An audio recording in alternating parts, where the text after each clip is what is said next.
Hello friends, ఈరోజు మనం ఎకానమీలో భాగంగా జాతీయ ఆదాయం అనే కాన్సెప్ట్ గురించి తెలుసుకుందాము. మనకి ఎగ్జామ్స్లో ఈ కాన్సెప్ట్ నుంచి 2 లేదా 3 క్వశ్చన్స్ ఇస్తున్నారు. రీసెంట్గా ఏపీపీఎస్సీ ఎగ్జామ్స్ చూసుకుంటే మనకి బేసిక్ డెఫినిషన్స్ నుంచి కూడా క్వశ్చన్స్ అనేవి వచ్చాయి. ఈ జాతీయ ఆదాయం అనే కాన్సెప్ట్ మనకి చాలా ఇంపార్టెంట్. ఎందుకు అంటే ఒక దేశ ఆర్థిక అభివృద్ధి ఎలా ఉంది అని మనము జాతీయ ఆదాయం ద్వారానే తెలుసుకుంటాము. నేషనల్ ఇన్కమ్ డెఫినిషన్ చూసుకుంటే it measures the total income earned by A country in 1 year. ఒక ఆర్థిక సంవత్సరంలో మనకి ఉత్పత్తి చేసిన తుది వస్తువులు మరియు సేవల మొత్తం విలువని మనము జాతీయ ఆదాయం అంటాము. Total income earned by A one country in 1 financial year from production of goods and services. ఒక సంవత్సర కాలంలో ఆ దేశం యొక్క ఆర్థిక ప్రగతి ఎలా ఉంది, గ్రోత్ లెవెల్ ఎలా ఉంది, జనాలు పీపుల్స్ యొక్క స్టాండర్డ్ ఆఫ్ లివింగ్ ఎలా మారింది, ఇటువంటివన్నీ జాతీయ ఆదాయం చూసి నిర్ణయిస్తాము. మొదటిసారిగా మనకి జాతీయ ఆదాయాన్ని లెక్కించడానికి 1949లో ఒక కమిటీ వేశారు. దాని పేరు నేషనల్ ఇన్కమ్ కమిటీ, జాతీయ అంచనాల సంఘం. దీనికి అధ్యక్షుడు మహలనోబిస్, పిసి మహలనోబిస్, ప్రశాంత్ చంద్ర మహలనోబిస్. ఇతను ఫాదర్ ఆఫ్ ఇండియన్ స్టాటిస్టిక్స్ గా పిలువబడతారు. ఇతని గురించి రీసెంట్ గా జరిగిన ఎండోమెంట్ ఎగ్జామ్ లో 2 క్వశ్చన్స్ వచ్చాయి పిసి మహలనోబిస్ గారి గురించి. ఇతను ప్లానింగ్ కమిషన్ లో కూడా చాలా ముఖ్య పాత్ర పోషించారు. సో 1949 జాతీయ ఆదాయాన్ని లెక్కించడం కోసం జాతీయ అంచనాల సంఘము national income committee PC Mahalanobis గారి ఆధ్వర్యంలో ఏర్పాటైంది. ఈ కమిటీలో ఇతర సభ్యులు డిఆర్ గాడ్గిల్, వికేఆర్వి రావు గారు. దీనినే మనము హై పవర్ ఎక్స్పర్ట్ కమిటీ అని కూడా అంటాము. ఇది జాతీయ ఆదాయాన్ని లెక్కించడానికి ఏర్పాటు అయింది. అలాగే జాతీయ ఆదాయాన్ని ప్రత్యేకంగా లెక్కించడానికి ఒక సంస్థ అవసరమని సెంట్రల్ స్టాటిస్టికల్ ఆర్గనైజేషన్ ను ఏర్పాటు చేశారు. సెంట్రల్ స్టాటిస్టికల్ ఆర్గనైజేషన్ 1951లో ఏర్పాటు చేశారు. కానీ ప్రస్తుతం దీనిని ఎన్ఎస్ఓతో రీప్లేస్ చేశారు. ఎన్ఎస్ఓ అంటే నేషనల్ స్టాటిస్టికల్ ఆఫీస్. ఇప్పుడు మనకి జాతీయ ఆదాయాన్ని ఎన్ఎస్ఓ క్యాలిక్యులేట్ చేస్తుంది, నేషనల్ స్టాటిస్టికల్ ఆఫీస్. సిఎస్ఓను ప్రస్తుతానికి తీసేశారు. 2019 నుంచి మనకి ఎన్ఎస్ఓ జాతీయ ఆదాయాన్ని క్యాలిక్యులేట్ చేస్తుంది. ఈ ఎన్ఎస్ఓ అనేది మినిస్ట్రీ ఆఫ్ స్టాటిస్టిక్స్ పరిధిలో పనిచేస్తుంది. మినిస్ట్రీ ఆఫ్ స్టాటిస్టిక్స్ ఆధ్వర్యంలో నేషనల్ స్టాటిస్టికల్ ఆఫీస్ అనేది పనిచేస్తుంది. ఇది కూడా మనకి చాలా ఇంపార్టెంట్. జాతీయ ఆదాయాన్ని లెక్కించేటప్పుడు మనము జీడిపి, జిఎన్పిని ఎక్కువగా ఉపయోగిస్తాము. జీడిపి అంటే గ్రాస్ డొమెస్టిక్ ప్రొడక్ట్, స్థూల దేశీయ ఉత్పత్తి. అంటే ఒక దేశ సరిహద్దు లోపల ఉత్పత్తి అయిన వస్తు సేవల మొత్తం విలువను మనము జీడిపిగా చెప్తాము. దేశం యొక్క సరిహద్దు లోపల ఉత్పత్తి అవ్వాలి. Total value of goods and services produced with in a countries borders, దీనిని మనం జీడిపిగా చెప్తాము. ఒక ఆర్థిక సంవత్సరంలో దేశ సరిహద్దు లోపల ఉత్పత్తి అయిన వస్తు సేవల మొత్తము విలువ. ఇక్కడ దేశ సరిహద్దులు, డొమెస్టిక్ టెరిటరీ అంటే political borders of A country. ఒకవేళ మన ఇండియన్స్ వేరొక కంట్రీలో ఉండి సంపాదిస్తున్నట్లయితే వాళ్ళ ఇన్కమ్ మనము జీడిపిలో క్యాలిక్యులేట్ చేయము. జీడిపి అనేది కేవలం ఇండియన్ బార్డర్స్ లో ఉత్పత్తి అయిన వస్తు సేవలను మాత్రమే క్యాలిక్యులేట్ చేస్తుంది. సో ఇక్కడ టెరిటరీ అనేది చాలా ఇంపార్టెంట్. అదే మనం జిఎన్పి, గ్రాస్ నేషనల్ ప్రొడక్ట్ తీసుకుంటే ఒక దేశ పౌరులు మన దేశంలో ఉన్న, విదేశాల్లో ఉన్న వాళ్ళు ఎక్కడ ఉన్నా కానీ ఉత్పత్తి చేసిన విలువ మొత్తాన్ని మనము జిఎన్పిలో తీసుకుంటాము. జిఎన్పి గ్రాస్ నేషనల్ ప్రొడక్ట్ అంటే total value of output produced by citizens regardless of location. GNP అనేది పౌరులకు సంబంధించినది, గ్రాస్ నేషనల్ ప్రొడక్ట్. జీడిపి అనేది కంట్రీ యొక్క టెరిటరీకి సంబంధించినది. ఈ చిన్న డిఫరెన్స్ మనకి చాలా ఇంపార్టెంట్. జిఎన్పిని మనం స్థూల జాతీయ ఉత్పత్తి అంటాము, జీడిపిని స్థూల దేశీయ ఉత్పత్తి అంటాము. జిఎన్పి గ్రాస్ నేషనల్ ప్రొడక్ట్ లో దేశ పౌరులు ఒక ఫైనాన్షియల్ ఇయర్ లో రెసిడెంట్స్ ఆఫ్ నేషన్ వీళ్ళు ఎవరైతే ఉంటారో వాళ్ళు ఉత్పత్తి చేసిన వస్తు సేవల విలువల మొత్తాన్ని స్థూల జాతీయ ఉత్పత్తిలో క్యాలిక్యులేట్ చేస్తాము. జీడిపికి జిఎన్పికి డిఫరెన్స్ చూసుకుంటే మనకి domestic production within a domestic territory జీడిపిలో క్యాలిక్యులేట్ చేస్తాము. జిఎన్పి స్థూల జాతీయ ఉత్పత్తిలో మనము డొమెస్టిక్ టెరిటరీని కన్సిడర్ చేయము, నేషనాలిటీని తీసుకుంటాము. ఇండియన్ నేషనల్స్ విదేశాలలో ఉన్న వారి ఇన్కమ్ ని కూడా మనం జిఎన్పిలో క్యాలిక్యులేట్ చేస్తాము. మన దేశంలో మనం ఎక్కువగా జీడిపిని మాత్రమే యూస్ చేస్తాము, ఎందుకంటే అది దేశం యొక్క స్ట్రెంగ్త్ ని సూచిస్తుంది GDP. Next concepts NDP, NNP. NDP అంటే నెట్ డొమెస్టిక్ ప్రొడక్ట్, ఎన్ఎన్పి అంటే నెట్ నేషనల్ ప్రొడక్ట్. వీటి డెఫినిషన్ కూడా జీడిపి జిఎన్పి లాగే ఉంటుంది. డిఫరెన్స్ ఏంటి అంటే మనకి ఒక సంవత్సరం పాటు ఒక వస్తువును వినియోగించినప్పుడు ఎంతో కొంత అరుగుదల అనేది ఉంటుంది, దానిని మనం డిప్రిషియేషన్ అంటాము. సో సంవత్సర కాలం పాటు వస్తువును ఉపయోగించినప్పుడు దానికి అరుగుదల కానీ ఏదైనా పాడవడం కానీ జరుగుతుంది. దీనిని మనము గ్రాస్ వాల్యూస్ నుంచి తీసివేస్తే మనకి నెట్ వాల్యూ అనేది వస్తుంది. గ్రాస్ డొమెస్టిక్ ప్రొడక్ట్ నుంచి డిప్రిషియేషన్ తీసివేస్తే నెట్ డొమెస్టిక్ ప్రొడక్ట్ వస్తుంది. అలాగే గ్రాస్ నేషనల్ ప్రొడక్ట్ నుంచి డిప్రిషియేషన్ తీసేస్తే నెట్ నేషనల్ ప్రొడక్ట్ అనేది వస్తుంది. సో నెట్ అని ఎప్పుడైతే వస్తుందో సింపుల్ గా డిప్రిషియేషన్ తరుగుదలను తీసివేస్తే మనకి వచ్చేదే నెట్ వాల్యూ. మిగతా డెఫినిషన్ అంతా సేమ్. ఎన్డిపి తీసుకుంటే GDP minus wear and tear of assets, తరుగుదలను తీసివేస్తాము. ఎన్ఎన్పి అంటే gross national product minus depreciation. ఇక్కడ మనకి ఒక బిట్ చాలా ఇంపార్టెంట్. అసలైన జాతీయ ఆదాయం అని మనం ఎన్ఎన్పిని అంటాము, net national product. Net national product ని అసలైన జాతీయ ఆదాయం అంటాము స్థిర ధరల వద్ద. అంటే మనకి ఫ్యాక్టర్ కాస్ట్, మార్కెట్ ప్రైస్ అని రెండు ఉంటాయి. ఫ్యాక్టర్ కాస్ట్ అంటే స్టార్టింగ్ ప్రైస్ ఏదైతే ఉంటుందో స్థిర ధరలు, దానిని మనం ఫ్యాక్టర్ కాస్ట్ అంటాము. మార్కెట్ ప్రైస్కి వచ్చేసరికి మనం సబ్సిడీలు, ట్యాక్స్లు యాడ్ చేస్తాం, దానిని మార్కెట్ ప్రైస్ గా సూచిస్తాం. నెట్ నేషనల్ ప్రొడక్ట్ ని ఫ్యాక్టర్ కాస్ట్ అంటే స్థిర ధరల దగ్గర క్యాలిక్యులేట్ చేస్తాం కదా, దానిని అసలైన జాతీయ ఆదాయం అంటాము. NNP at factor cost is the real national income. ఈ బిట్ మనకి చాలా ఇంపార్టెంట్. ఫ్యాక్టర్ కాస్ట్ ఇక్కడ మనము ఎటువంటి ట్యాక్సెస్ కానీ సబ్సిడీస్ కానీ ప్రోడక్ట్ కి యాడ్ చేయము, కాబట్టి అసలైన ధర అనేది మనకి వస్తుంది. NNP at factor cost is the real national income. ఇక్కడే మనము మరొక కాన్సెప్ట్ కూడా చూద్దాం, దానిని తలసరి ఆదాయము, పెర్ క్యాపిటా ఇన్కమ్. మనకి నేషనల్ ఇన్కమ్ ని టోటల్ పాపులేషన్ తో డివైడ్ చేస్తే మనకి తలసరి ఆదాయం వస్తుంది. జాతీయ ఆదాయాన్ని మొత్తం జనాభాతో భాగించగా వచ్చేది తలసరి ఆదాయం.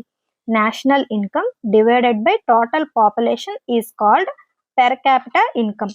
ఇక్కడ నేషనల్ ఇన్కమ్ అంటే మనము నెట్ నేషనల్ ప్రోడక్ట్ ని తీసుకుంటాము.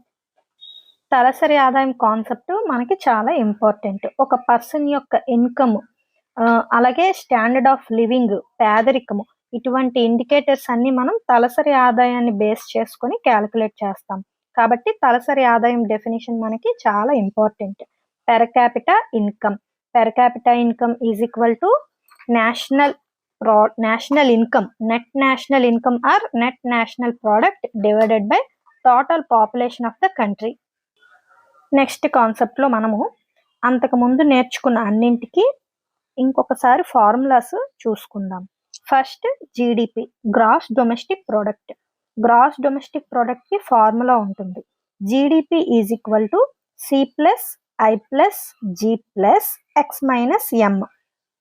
సి అంటే కన్జంప్షన్, ఐ అంటే ఇన్వెస్ట్మెంట్ పెట్టుబడి, జి అంటే గవర్నమెంట్ ఎక్స్పెండిచర్ ప్రభుత్వం యొక్క ఖర్చులు, ఎక్స్ మైనస్ ఎం అనేది ఎక్స్పోర్ట్స్ మైనస్ ఇంపోర్ట్స్ అంటే కన్జంప్షన్, ఇన్వెస్ట్మెంట్, గవర్నమెంట్ ఎక్స్పెండిచర్ వీటన్నింటినీ కలుపుతూ ఎగుమతులు మైనస్ దిగుమతులు, ఎక్స్పోర్ట్స్ మైనస్ ఇంపోర్ట్స్ ని లాస్ట్ లో యాడ్ చేస్తాం.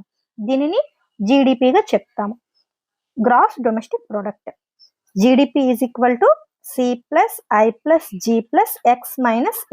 దీనిని ఖచ్చితంగా మనం నేర్చుకోవాలి, చాలా ఇంపార్టెంట్ ఫార్ములా. తర్వాత జిఎన్పి, స్థూల జాతీయ ఉత్పత్తి, gross national product. GDP, same GDP ఫార్ములాకి మనం విదేశాల నుంచి వచ్చిన నికర ఆదాయాన్ని కలిపితే మనకి స్థూల జాతీయ ఉత్పత్తి అవుతుంది. గ్రాస్ నేషనల్ ప్రొడక్ట్ అంటే మనము ఇండియన్ నేషనల్స్ సంపాదించిన అమౌంట్ను కూడా యాడ్ చేసుకుంటాం కాబట్టి మనకి అబ్రాడ్ నుంచి ఏదైతే అమౌంట్ వస్తుందో విదేశాల నుంచి, ఆ ఆదాయాన్ని జీడిపికి కలుపుతాము. కొన్ని దేశాలకు విదేశాల నుంచి వచ్చే ఆదాయం పాజిటివ్గా ఉంటుంది, కొన్ని దేశాలకు నెగిటివ్గా ఉంటుంది. మన భారతదేశం వరకు చూసుకుంటే మనకి ఫారెన్ నుంచి వచ్చే ఆదాయం ఎక్కువగా ఉంటుంది. సో నికర విదేశీ ఆదాయం మనకి ఎప్పుడు పాజిటివ్గానే ఉంటుంది. ఎన్ఆర్ఐస్ భారతదేశానికి తెచ్చే అమౌంట్ చాలా ఎక్కువగా ఉంటుంది కాబట్టి మనకి ఎప్పుడు విదేశాల నుంచి వచ్చే ఆదాయం పాజిటివ్గానే ఉంటుంది. ఈ ఆదాయాన్ని మనం జీడిపికి యాడ్ చేసినప్పుడు మనకి జిఎన్పి వస్తుంది. కాబట్టి జిఎన్పి ఫార్ములా చూసుకుంటే C+I+G+X-M plus net foreign income. మనకి ఎప్పుడు ఇది నెట్ ఫారిన్ ఇన్కమ్ అనేది పాజిటివ్గానే ఉంటుంది. సో ఇప్పుడు జీడిపికి జిఎన్పికి డెఫినిషన్స్ అనేవి చూసాం.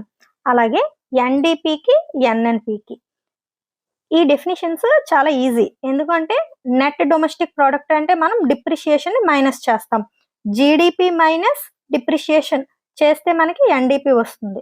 NDP is equal to GDP minus depreciation. అలాగే NNP, net national product. GNP నుంచి డిప్రిషియేషన్ తీసివేస్తే మనకి ఎన్ఎన్పి వస్తుంది. నెక్స్ట్ తలసరి ఆదాయం, per capital income, NNP divided by population of a country. తర్వాత కాన్సెప్ట్ జాతీయ ఆదాయాన్ని లెక్కించడానికి మనం వాడే పద్ధతులు. Methods used for calculation of national income. మనము నేషనల్ ఇన్కమ్ని 3 రకాలుగా మెజర్ చేస్తాం. Production method, income method, expenditure method. అంతకుముందు నేర్చుకున్న జీడిపి, జిఎన్పి అనేవి సూచికలు, జాతీయ ఆదాయ సూచికలు. ఇప్పుడు ఈ మెథడ్స్ అనేవి ఆ సూచికలను మనం ఎలా మెజర్ చేస్తాము అని చెప్పే పద్ధతులు. అది ఈ రెండింటికి మధ్య డిఫరెన్స్. సో జాతీయ ఆదాయాన్ని లెక్కించడానికి మనము 3 రకాల పద్ధతులు ఉపయోగిస్తాము. అంటే ఈ జీడిపి, జిఎన్పి వీటిని మనము production method, expenditure method, income method ఈ 3 యూజ్ చేసి క్యాలిక్యులేట్ చేస్తాము. ఫస్ట్ ప్రొడక్షన్ మెథడ్, ఉత్పత్తి పద్ధతి. దీనినే వాల్యూ యాడెడ్ మెథడ్ అని కూడా అంటాము. వ్యవసాయము, పరిశ్రమలు, సేవా రంగము, ఇక్కడ తయారైన ఎండ్ ప్రొడక్ట్స్ యొక్క విలువను మనము లెక్కిస్తాము. నెక్స్ట్ ఎక్స్పెండిచర్ మెథడ్, వ్యయ పద్ధతి. ఒక వస్తువును తయారు చేసేటప్పుడు ప్రతి స్టేజ్లో దాని మీద ఎంత ఖర్చు పెట్టాము, ఎంత స్పెండింగ్ దాని మీద అయ్యింది అని చెప్పి ఎక్స్పెండిచర్ మెథడ్లో క్యాలిక్యులేట్ చేస్తాము. ప్రభుత్వము, ప్రజలు, సంస్థలు అన్నీ కలిపి చేసిన మొత్తం ఖర్చు, దీనినే జీడిపి ఫార్ములాలో మనం ఉపయోగిస్తాము. C+I+G+X-M. కన్జంప్షను, ఇన్వెస్ట్మెంట్, జి అంటే గవర్నమెంట్ ఎక్స్పెండిచర్, X-M అంటే ఎక్స్పోర్ట్స్ మైనస్ ఇంపోర్ట్స్. ఇది ఎక్స్పెండిచర్ మెథడ్ నుంచి తీసుకున్నాం ఈ ఫార్ములాని. Next last method income method, ఆదాయ పద్ధతి. ఒక దగ్గర మనం ఖర్చు పెడుతున్నాము అంటే దాని యొక్క ఆదాయం వేరొకరికి చేరుతుంది కదా. సో ఆ ఆదాయాన్ని బేస్ చేసుకుని ఇన్కమ్ మెథడ్ని యూజ్ చేస్తాము. ఆదాయం మనకి ఎన్ని రకాలుగా వస్తుంది? Wages, rent, interest, profit. వీటి మూలంగా మనము ఇన్కమ్ మెథడ్ ఆదాయాన్ని క్యాలిక్యులేట్ చేస్తాము. వేజెస్ అంటే జీతాలు, రెంట్ అద్దె, ఇంట్రెస్ట్ వడ్డీ, ప్రాఫిట్స్ అంటే లాభాలు. వీటి ద్వారా మనము ఇన్కమ్ మెథడ్ని క్యాలిక్యులేట్ చేస్తాము. మనకి ఫ్యాక్టర్స్ ఆఫ్ ప్రొడక్షన్ అని 4 ఉంటాయి. Land, labour, capital, organisation. వీటిని ఉత్పత్తి సాధనాలు, ఉత్పత్తి కారకాలు అంటాము. భూమి, శ్రమ, మూలధనం, అలాగే వ్యవస్థాపనం అంటే ఆర్గనైజేషన్. ల్యాండ్ నుంచి మనకి రెంట్ వస్తుంది. అలాగే లేబర్ మనకి వేజెస్. క్యాపిటల్ ఉంటే అంటే డబ్బు ఉంటే మనము ఇంట్రెస్ట్ వస్తుంది. అలాగే ఒక ఆర్గనైజేషన్ కి ప్రాఫిట్ వస్తుంది. ఇవి మనకు ఫ్లో ఆఫ్ ఇన్కమ్ ని చెప్తాయి. ఇన్కమ్ ఎలా జనరేట్ అవుతుంది అనేది వీటి ద్వారా మనకి తెలుస్తుంది. ఫ్యాక్టర్స్ ఆఫ్ ప్రొడక్షన్ అలాగే ఫ్యాక్టర్స్ ఆఫ్ ఇన్కమ్స్ ద్వారా. నెక్స్ట్ నేషనల్ ఇన్కమ్ లో మనము వేటిని ఉపయోగిస్తాము. ఈ కాన్సెప్ట్ మనకి చాలా important. Final goods, services, rent of house, salary, corporate profits, అలాగే ఫామ్ నుంచి వచ్చే అవుట్పుట్, ఫైనల్ అవుట్పుట్, వీటన్నింటిని మనము నేషనల్ ఇన్కమ్ లో ఉపయోగిస్తాము. అలాగే నేషనల్ ఇన్కమ్ లో ఎక్స్క్లూడ్ చేసేవి కూడా ఉంటాయి. సెకండ్ హ్యాండ్ గూడ్స్ ని మనము నేషనల్ ఇన్కమ్ లో క్యాలిక్యులేట్ చేయం. అలాగే ట్రాన్స్ఫర్ పేమెంట్స్, పెన్షన్లు, స్కాలర్షిప్లు ఏదైతే ఇస్తామో వాటిని నేషనల్ ఇన్కమ్ లో క్యాలిక్యులేట్ చేయము. అలాగే లాటరీ ద్వారా సంపాదించిన డబ్బులు, బ్లాక్ మనీ, ఇంటర్మీడియట్ గూడ్స్, ఇంకా ఇంపార్టెంట్ థింగ్ ఏంటంటే హౌస్ హోల్డ్ అన్పెయిడ్ సర్వీసెస్, ఇంట్లో చేసే పనులు ఏవైతే ఉంటాయో వాటిని కూడా మనము నేషనల్ ఇన్కమ్ లో క్యాలిక్యులేట్ చేయము. ఒక గృహిణి యొక్క ఆదాయము నేషనల్ ఇన్కమ్ లో పరిగణించబడదు. Next important concept personal income and disposable income. ఇక్కడ పర్సనల్ ఇన్కమ్ అంటే ప్రజలు పొందే ఆదాయము, వాళ్ళకి వచ్చే ఆదాయము పర్సనల్ ఇన్కమ్ అంటాము. ట్యాక్స్ కట్టక ముందు ఇది income received by a person before paying the tax, ఇది పర్సనల్ ఇన్కమ్ అంటాం. అలాగే డిస్పోజబుల్ ఇన్కమ్ అంటే ఏంటి అంటే ట్యాక్సెస్ అన్ని కట్టిన తర్వాత ఒక పర్సన్ కి ఏదైతే ఇన్కమ్ మిగులుతుందో దానిని డిస్పోజబుల్ ఇన్కమ్ అంటాము. So personal income minus direct taxes is called disposable income. Personal income నుంచి పన్నులు తీసివేసిన తర్వాత ప్రజలు ఖర్చు చేసుకోవడానికి ఏదైతే ఆదాయం మిగులుతుందో దానిని డిస్పోజబుల్ ఇన్కమ్ అంటాము. Next concept real GDP, nominal GDP. GDP అంటే ఒక ఆర్థిక సంవత్సరంలో ఒక దేశంలో ఉత్పత్తి అయ్యే వస్తువుల విలువ మొత్తాన్ని మనము జీడిపిగా చెప్తున్నాం. ఇక్కడ వస్తువుల విలువ అనేది వాస్తవికంగా ప్రొడక్షన్ పెరగడం వలన జీడిపి పెరగొచ్చు, లేదా వస్తువు యొక్క ధరలు పెరగడం వలన కూడా మనకి జీడిపి పెరగవచ్చు. ధరలు పెరగడం వలన కనుక జీడిపి పెరిగినట్లయితే అది మనకి నిజమైన డెవలప్మెంట్ ని సూచించదు. కేవలము ఉత్పత్తి పెరిగినప్పుడు మాత్రమే మనకి అది నిజంగా జీడిపి పెరిగినట్లు. నిజమైన జాతీయ ఆదాయం ఉత్పత్తి పెరిగినప్పుడు మాత్రమే కంట్రీ యొక్క జీడిపి డెవలప్ అయింది అని మనము పరిగణలోకి తీసుకుంటాము.